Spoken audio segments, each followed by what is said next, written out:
Hi, I'm here, behind the tree. Sorry for hiding, but we will need the space today. Okay, bring them in. Season 4 was told to have an ongoing story arc, and many think it was not because it only connects 7 episodes.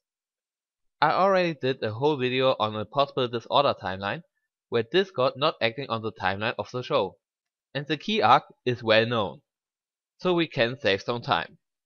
But there's more. Let's look at the Seeking Spotlight arc first. The protagonist for this story is Rarity, and it begins in episode 3.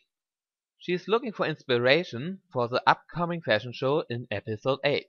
Yes, well, maybe not the most important thing in my entire life, but retro ancient classical will be all the rage next season. After the show, she suffered from creative burnout for the rest of the season.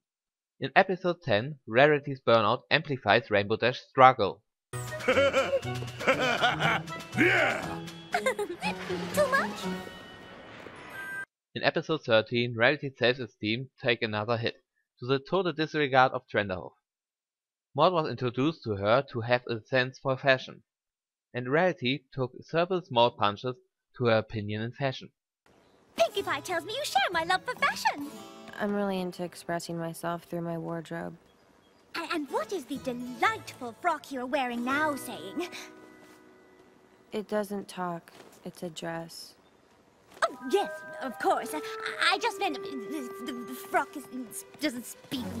In episode 19, Rarity proceeds with her career, and nearly loses one of her most important clients. She got rescued by her little sister. Ouch. Rarity, this isn't going to work out. You don't get to my level of success without learning to read the signs. And this situation has bad luck written all over it. I promise. Episode 21, Rarity took the upcoming gains and test of Rainbow Dash as source of inspiration. Episode 23, after Sweetwell's theater play. The only time she got something appreciated since the fashion show, Rarity thinks her inspiration might get boosted by working for younger ponies. Shows she participated at the Full and Philly Fair, even thought it's not her branch of industry. And finally, episode 24. Shows that Rarity got everything right about the flying custom. The delegation from Ponyville! Ponyville forever! Yay! Awesome! Yeah! Where's light, there's shadow, and looking in the shadows, there is a little side story. In episode 3, there is a shadow. Is it T-Rex? Why don't he know about Alicorn Twilight if he is? Simple, he avoiding pony kind. Why? Let's see in the next part. After his escape from Tartaros, T-Rex wanders around too weak to steal even Unicorn's magic. In episode 6, he finally found a source of magic weak enough to consume. Spike's comic book. Where exactly did you get that comic book? This one I got in Canterlot at the House of Enchanted Comics. Well, I didn't know it meant they were literally enchanted.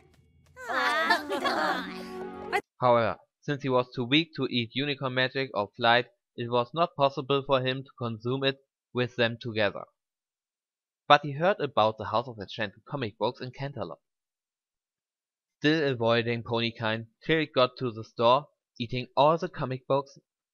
After that, he was able to eat magic from unicorns.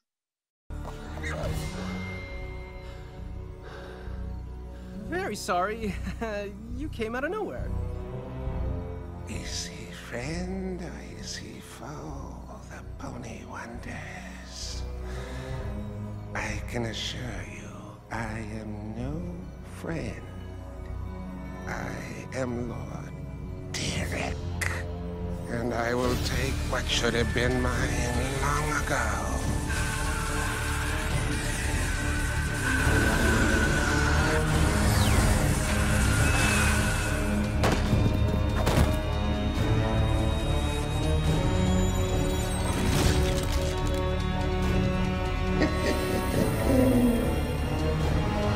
So we have 4 story arcs on the same timeline, influencing each other. Main story, side story, a glimpse of the evil side, all weaved into each other. That's good storytelling. These crystal ponies lost 1,000 years to an evil king's curse. They've had enough bad news. No way we're letting them experience the pain of losing out on these games. Okay. Gee, Screwball. There's a Crazier Games arc. But you know that's not really a story arc, right? It's a repeating setting because we are not focusing on the development of a character over multiple episodes, but 3 individual stories. Together. I think we have to do this together. The key arc is not about the character, that's right, but about the group as a whole that is developing. Therefore, it's still a story arc. Spike, Scootaloo, and Rainbow Dash don't share a collective development, nor a payoff. But okay, I include it for you. And while we are on it, we can add 2 mini-stories to it. As Fox pointed out, Rainbow Dash teaches the morals she learned in episode 4 to Scootaloo in episode 5. Also, we have a mini-story about sentimental value in episode 22 that plays into the season finale. I may not ever need to read these again, but that doesn't mean they don't have value.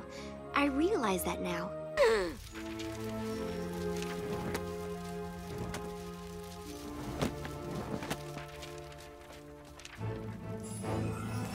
Any story arcs missing? Tell me about it. So far, 21 of 26 episodes are connected. This war Zai, saying goodbye.